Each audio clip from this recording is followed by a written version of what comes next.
तो ये है माँ यमुना की अविरल धारा और हम पहुंच चुके हैं यमुनोत्री। नमस्कार दोस्तों, सफर कारनामा में आपका स्वागत है। आज हम आपको यमुनोत्री कैसे पहुंचें, कहां से कौन सा साधन लेना चाहिए, कितना समय लगेगा, होटल किस तरह के हैं, धर्मशाला किस तरह के हैं, अगर आप एक बजट ट्रैवलर हैं तो प्रति व्यक्ति लगभग कितना एक्सपेंडिचर आएगा, यह सब जानकारी धीरे धीरे इस वीडियो में हम देंगे। और साथ ही आपको माँ यमुना की पूरी कहानी जो हमारे वेद पुराणों या अन्य किसी प्राचीन धार्मिक पुस्तकों में वर्णित है उसको भी बताने की कोशिश करेंगे। तो आइए बढ़ते हैं अपने सफर में अब आगे। तो सबसे पहले मैं बता दूं कि मैंने लखनऊ से शुरुआत करी थी। आपका लास्ट जंक्शन पॉइंट जो आप बोल सकते हैं वह होता है ऋषिकेश या हरिद्वार। हरिद्वार से यमुनोत्री की दूरी लगभग 236 किलोमीटर्स है और समय लगभग 9 घंटे का। बीच में एक आध हॉल्ट मिला लें तो 1 घंटा प्लस माइनस कर सकते हैं।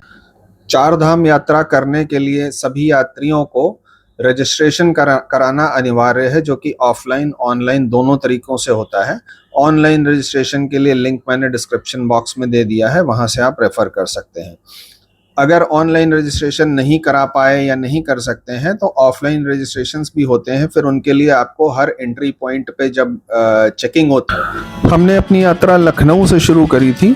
कुछ दूरी चलने पर हमने अपनी गाड़ी newly constructed Ganga express highway पर डाल दी और करीब 60-70 किलोमीटर आगे बढ़ने पर हमें दादा ढाबा करके एक फूड आउटलेट मिला जो एक्सप्रेस हाईवे पर ही था।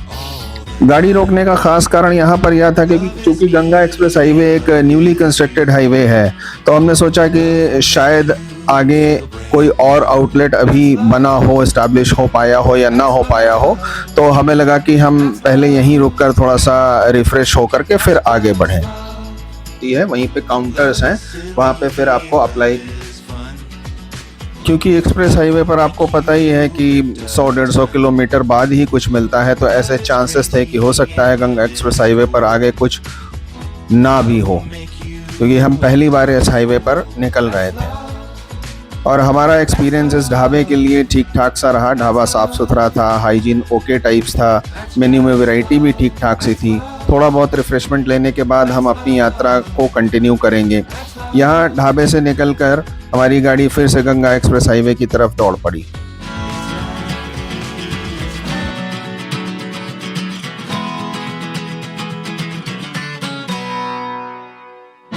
Love is patient, love is kind. Love is your friend all the time. Love is me and love is you. Love will make you feel brand new. That's love. That's love. That's love. That's just love. Love is silly and love is fun. Love will make you lift a ton. Love is crazy and love is cool. Love will make you act a fool. That's love. That's love. That's love. That's just love. That's love. That's love. That's love. It's not angry, it's not proud. It's not here to please the crowd. It's that quiet voice you knew, speaking softly inside of you. Hey, hey, hey. That's love. That's love.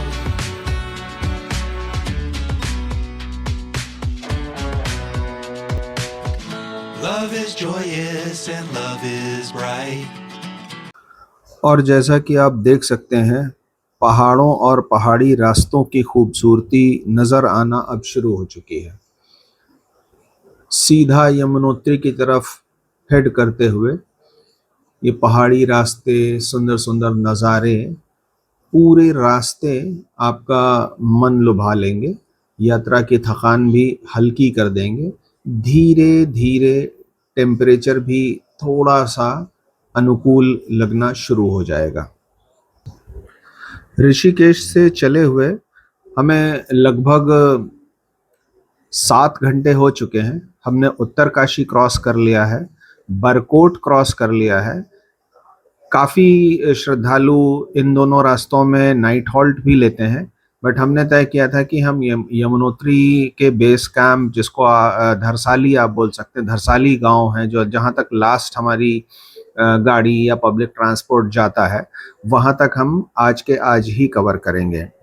तो अभी हम 7 घंटे आगे हैं, पहुंच चुके हैं ऋषिकेश से। और आपकी जानकारी के लिए बता दूं कि अभी तक का रास्ता तो आपको ठीक लगा होगा, बहुत मनोरम है, लग रहा होगा कि इजी टू ड्राइव है।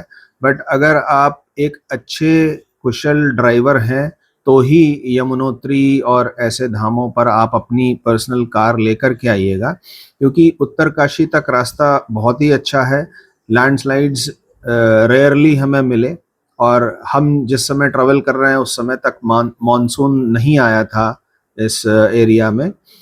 तो उत्तरकाशी तक तो रास्ता बहुत अच्छा था। उत्तरकाशी के बाद बरकोट तक भी रास्ता बहुत अच्छा था, और बरकोट से भी थोड़ा सा आगे, तकरीबन कह सकते हैं 15-20 किलोमीटर तक आगे तक रास्ता अच्छा ही था। बट उसके बाद जो रेस्ट ऑफ दी वे बचा 20 किलोमीटर बरकोट के आगे से टिल ऑफ रीचिंग यमुनोत्री, वो रास्ता बहुत लैंडस्लाइड से भरा हुआ, रास्तों पे काम चल रहा था, कंटिन्यूअस शायद लैंडस्लाइड्स होते रहते हैं। But BRO is so active कि जगह जगह पर उनकी जेसीबीज काम कर रही थी, हमें बहुत ज़्यादा कहीं नहीं रुकना पड़ा। आप ऐसी जगहों पर जाएंगे तो ये सब, इन सब चीज़ों के लिए मेंटली प्रिपेयर होके निकलिए तो बेटर रहता है। बहुत ज़्यादा तो नहीं मिला, बट हाँ, off roading kind of conditions थी। तो if you are a very deft driver, only then you should dare to go to such places. तो आखिरकार हम हमारी आज की मंजिल जानकी चट्टी इन खरसाली विलेज पहुंच चुके हैं। रात में हम नाइट हॉल्ट के बाद सुबह सुबह यमुनोत्री धाम की चढ़ाई आरंभ करेंगे। पिछले दिन की थकान के कारण हमारी सुबह थोड़ी सी लेट शुरू हुई, और हमने यमुनोत्री धाम की चढ़ाई लगभग 7 बजे शुरू करी। खरसाली से यमुनोत्री धाम की चढ़ाई टोटल लगभग 6 किलोमीटर की है। शुरुआत में तो ठीक ठाक सा समतल टाइप का रास्ता है, बट लास्ट में चढ़ाई धीरे धीरे खड़ी होती जाती है। तो कह सकते हैं ये मॉडरेट टू टफ ट्रैक है।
मेरे बाईं तरफ है GMVN यानी गढ़वायु मंडल विकास निगम का टूरिस्ट रेस्ट हाउस। ये भी एक ऑप्शन है for tourist, if you want आप ये भी बुक कर सकते हैं। मैंने इसे क्यों नहीं बुक किया, उसका एक रीज़न था। ऑनलाइन मैंने इनका रूम टैरिफ चेक किया था, रूम टैरिफ वाज ओके, जो कि 1200 से 1700 पर नाइट दिखा रहे हैं। डॉर्मेट्री बेड्स भी इनके यहाँ अवेलेबल हैं, लगभग 400 रुपये पर बेड के हिसाब से इनके चार्जेस हैं। लोकेशन वाइज मुझे ये उतना सुटेबल नहीं लगा, बिकॉज पार से जब मैंने चढ़ाई आरंभ करी है तो करीब 500 मीटर ऊपर आकर ये गेस्ट हाउस पड़ा है, और अगर पार्किंग एरिया से देखें तो ये शायद 700-800 मीटर के डिस्टेंस पे है। तो अगर कोई चार धाम यात्रा के लिए निकला है तो उसके पास डेफिनेटली कुछ ना कुछ लगेज होगा। तो अगर हर टूरिस्ट के लिए संभव नहीं है कि वो 700-800 मीटर थोड़ा सा चढ़ाई चढ़ करके अपना पूरा लगेज कैरी करके इनके यहाँ चेक इन करे। दैट इज़ वाई हमने थरसाली में एंटर करते ही एक होटल बुक किया, वहाँ लगेज डंप किया और अगली सुबह हम खाली हाथ फ्री हैंड ट्रैकिंग के लिए तैयार। यमुनोत्री में अगर होटल्स की बात करें तो यहाँ कोई लग्जरी होटल्स नहीं है, बहुत बेसिक एमिनिटीज़ के साथ बड़े सिंपल से रूम हैं। बस आपको रूम्स में साफ़ सफाई की व्यवस्था देखनी होती है। एवरेज प्राइसिंग की अगर बोलें तो 1000 रुपये में आपको बहुत आराम से एक रूम मिल जाएगा, जिसमें एक डबल बेड, हमने जो रूम लिया था उसमें एक डबल बेड और एक सिंगल बेड भी था, जो 1000 रुपये में हमें आसानी से मिल गया था। बाथरूम में गीज़र वगैरह इंस्टॉल्ड था। तो यहाँ का एवरेज होटल्स का रेट ही आप 1000 रुपये के आसपास मान सकते हैं, विद वेरी बेसिक एमिनिटीज़। जो भी होटल आप लेंगे उसी के सामने आपकी गाड़ी भी वे पार्क करा देते हैं।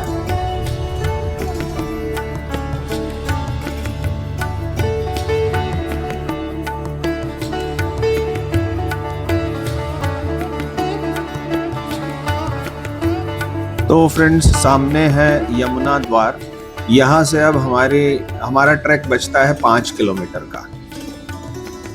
यमुना नदी सनातन धर्म के सबसे पवित्र नदियों में से एक है। इन्हें जीवित देवी, भगवान श्री कृष्ण की पटरानी और मृत्यु के देवता जो यमराज जी हैं उनकी जुड़वा बहन के रूप में पूजा जाता है।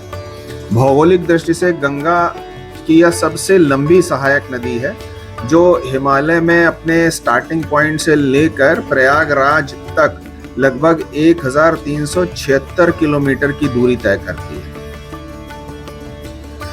इस ट्रैक को करते करते मैं यमुना जी के बारे में कुछ कहानियां जो हमारे वेदों, पुराणों या सनातन धर्म में वर्णित हैं, तो अगर हम अपनी सनातन पृष्ठभूमि के हिसाब से देखें तो गर्ग संहिता में यमुना जी की एक कहानी वर्णित है, जिसमें यमुना देवी मूल रूप से सर्वोच्च आध्यात्मिक क्षेत्र गोलोक में निवास करती थी।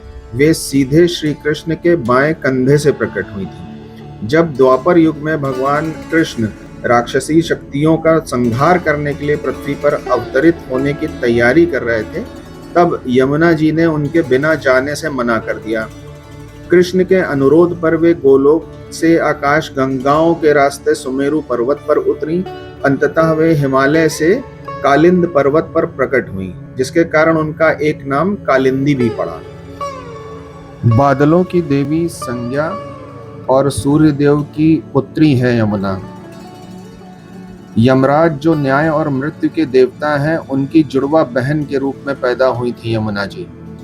सूर्य पुत्री होने के कारण उन्हें सूर्य तनया या रवि नंदिनी भी कहा जाता है।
तो 2.25 किलोमीटर्स का ट्रैक हो चुका है। 3.75 किलोमीटर्स अभी बचा हुआ है। एक बात जो मैंने ऑब्जर्व करी है कि यहाँ के पहाड़ बहुत खड़े हैं। मतलब कह सकते हैं कि 70 to 75 डिग्रीज तक इंक्लाइंड है। बहुत स्टीप पहाड़ है, शायद इसीलिए यमुनोत्री में लास्ट की चढ़ाई थोड़ी सी खड़ी हो जाती है। व्यूज़ काफ़ी सीनिक हैं, मौसम अच्छा है। किसी भी ट्रैक के लिए जो 2-3 ज़रूरी चीज़ें हैं वो यहाँ भी हमें ध्यान रखनी है। जैसे अपने साथ पानी की बोतल कैरी करें, एक हल्की जैकेट डाल लें और रेनकोट भी ज़रूर रखें, बिकॉज़ पहाड़ों पे मौसम का कोई भरोसा नहीं, कभी भी बरसात हो सकती है।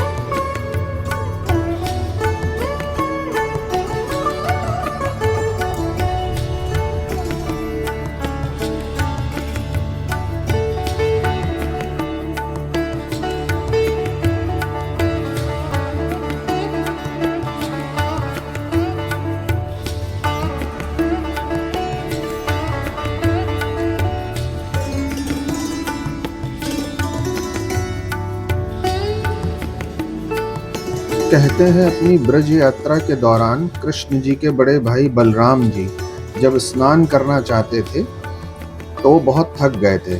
उन्होंने यमुना जी को अपने पास बहकर आने का आदेश दिया, लेकिन यमुना संकोचवश नहीं आई तो बलराम जी ने उन्हें अपने शस्त्र यानी हल से खींचकर उनका मार्ग बदल दिया, जिससे आज भी ब्रज के मैदानों में यमुना जी बड़े घुमावदार रास्तों से होकर बहती हैं।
पूरे रास्ते आपको छोटी मोटी खाने पीने की दुकानें, जिसमें नींबू पानी, पानी की बोतल, खीरा, ककड़ी, कुछ फ्रूट्स वगैरह वगैरह खाने की चीज़ें आपको मिलती रहेंगी। तो आपको अपने साथ बहुत ज़्यादा कुछ कैरी करने की टेंशन नहीं है।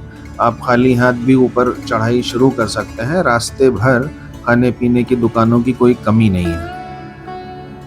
काफ़ी हरे भरे पहाड़ हैं, जितने भी पहाड़ आसपास देख रहे हैं बहुत अच्छे हरे भरे जंगल सारे पहाड़ों में लगे हुए हैं, तो बहुत मनोरम दृश्य आ रहा है।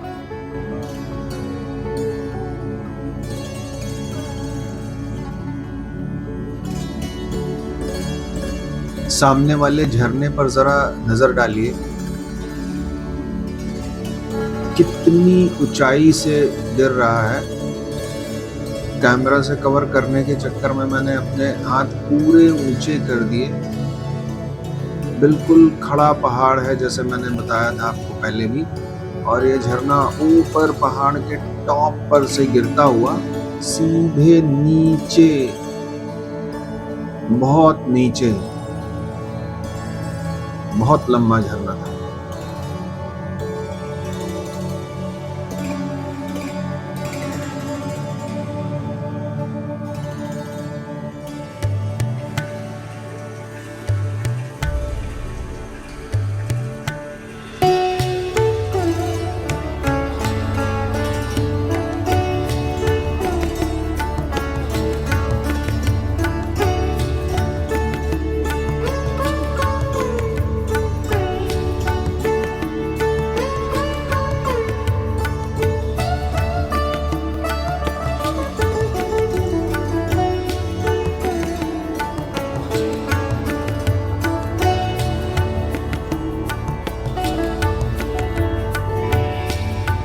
अब हम लगभग पहुंचने वाले हैं, सिर्फ 500 मीटर का ट्रैक बचा है। तो मेन चढ़ाई हमारी सब पूरी हो चुकी है। अगले 500 मीटर बहुत ज़्यादा चढ़ाई नहीं है, मंदिर का रास्ता है।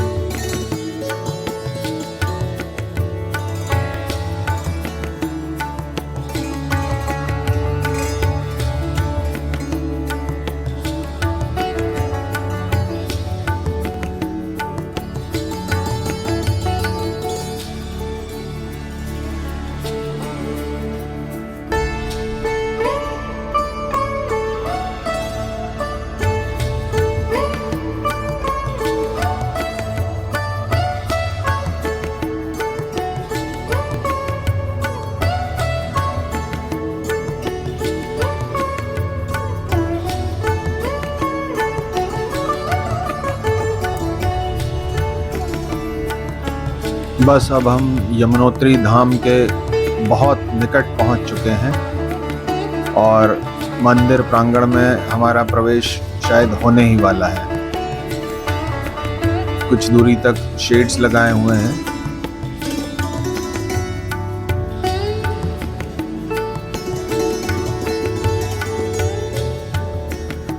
यहाँ से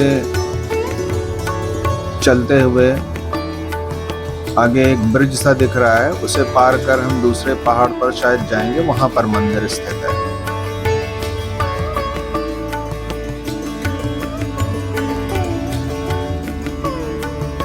जैसे जैसे मंदिर पास आ रहा है काफी अच्छा लग रहा है कि हमने सफलतापूर्वक ये ट्रैक भी पूरा किया और अब हमें यमुना माता के दर्शन भी होंगे। और रास्ते में फॉर्चुनेटली मौसम बहुत ही अच्छा रहा, पूरा साथ दिया मौसम ने हमारा, तो हमें किसी प्रकार की कोई दिक्कत नहीं हुई अपनी यात्रा में। देखिए मंदिर प्रांगण के पहले कुछ पूजा और प्रसाद की दुकानें हैं, खाने पीने की दुकानें हैं। यात्री कुछ शायद दर्शन करके थकान उतार रहे हैं, कुछ जलपान ग्रहण कर रहे हैं। हम अभी दर्शन के लिए आगे जाएंगे।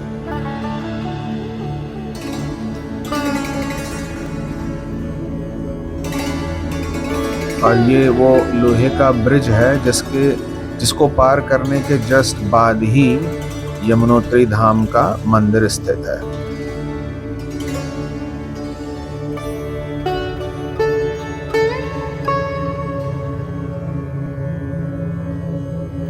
मंदिर प्रांगण में प्रवेश कर चुके हैं।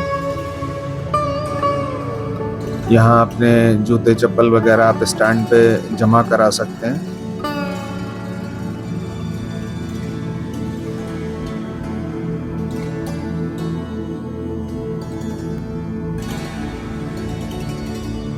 यहाँ से टोकन लेकर अब हम आगे बढ़ेंगे। अंदर प्रवेश करते ही तप्त कुंड बना हुआ है। पुरुषों के लिए अलग है, महिलाओं के लिए 4-5 सीढ़ी नीचे उतरकर अलग तप्त कुंड बना है। इस तप्त कुंड में श्रद्धालु स्नान कर सकते हैं। पवित्र माना जाता है, गर्म पानी है, गुनगुना पानी है। स्नान करके बहुत अच्छा भी लगता है और इससे काफी रोग और कष्ट दूर भी होते हैं। और ये सामने हमारा यमुनोत्री धाम माँ यमुना का पावन मंदिर। आखिरकार अब दर्शन की घड़ी आ गई है। बहुत सुंदर लग रहा है नज़ारा, बहुत अच्छा मंदिर का नज़ारा है। श्रीमद् भागवत पुराण में यमराज और यमुना जी से जुड़ी एक कथा और मिलती है। सूर्य के तेज प्रताप को सहन न कर पाने के कारण संज्ञा, जो सूर्यदेव की पत्नी और बादलों की देवी हैं, अपनी छाया यानी प्रतिरूप को अपने बच्चों की देखभाल के लिए छोड़कर चली जाती हैं। छाया अपने सगे बच्चों को अधिक प्यार करती थी और यमुना और यम की अपेक्षा कर दिया करती थी। जब यमराज ने क्रोध में आकर छाया को सजा देनी चाहिए तो छाया ने उन्हें पैर खराब होने का श्राप दे दिया। परिवार में आए संकट से दुखी होकर यमुना लगातार रोती रही और उनके ही आंसू पृथ्वी पर नदी के रूप में बदल गए। चूंकि वे मृत्यु के देवता की बहन हैं, इसलिए यमराज ने उन्हें वरदान दिया कि जो कोई भी पूरी श्रद्धा के साथ यमुना के पवित्र जल में स्नान करेगा वह अपने पापों से मुक्त हो जाएगा और उसे यमलोक की यातनाएं नहीं सहनी पड़ती। दर्शन बहुत ही अच्छे हुए, बस एक चीज देखकर मन थोड़ा प्रसन्न नहीं रह पाया। सामने हम देख रहे हैं माँ यमुना की अविरल धारा और इसमें पड़े हुए अनेक वस्त्र, साड़ियाँ इत्यादि।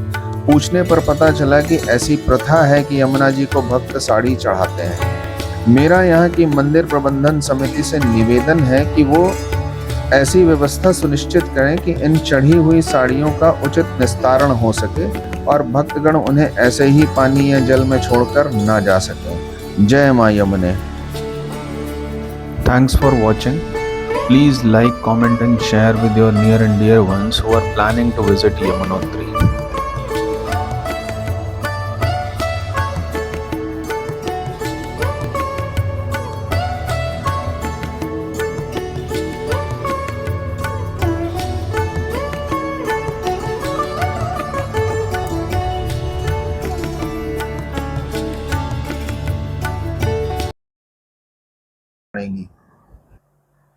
such places.